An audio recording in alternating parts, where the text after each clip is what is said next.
Making bread with the Juvela mix is quicker and easier than making traditional bread because you're making a batter rather than a dough, so there's no kneading or knocking back to do, so it is a quicker process. I've got all my ingredients here weighed and ready. So in the bowl I've got a whole packet of the Juvela mix.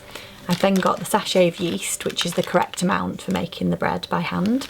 I've then got a teaspoon of salt, a teaspoon of sugar, 2 tablespoons of vegetable or sunflower oil, and approximately 450 ml of warm water.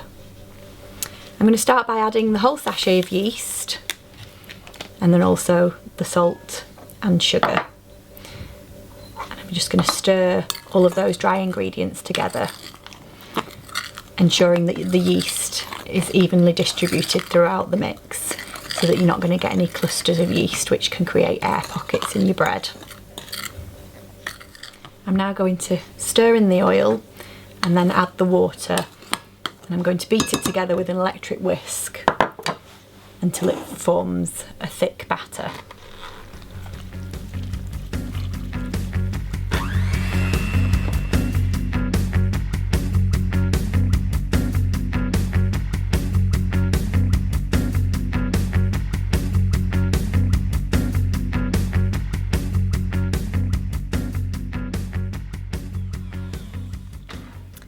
So as you can see, it's come together to form a batter, and the kind of consistency we're looking for is halfway between a pouring batter and a traditional dough, so that if you were to drag a knife through the middle of the batter, it would make an indent with the knife, but it would fall back into place quite quickly.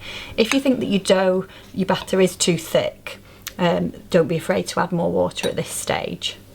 I'm now going to divide my mixture between two 2-pound loaf tins, which I've just lightly oiled with some sunflower oil. Or you could divide your mixture between 12 Yorkshire pudding tins if you wanted to make rolls. Or alternatively, you could make 1 loaf and use the rest of the mixture to make possibly 6 rolls in Yorkshire pudding tins. Once your mixture is divided between your 2 tins, I'm just going to dip the back of a spoon in a little oil just so that we can smooth the top, and this also helps to get that nice golden brown colour on the top of each loaf. You now need to allow your bread to proof, so I've just covered each loaf tin with some lightly greased cling film and just popped that in a warm place to proof for about 30 minutes. So once the loaves have proved to the top of the tins, you can just remove the cling film and pop those into a preheated oven around 220 degrees, which is gas mark 7, for about 15 to 20 minutes, turning halfway between cooking, just until they're a lovely golden brown.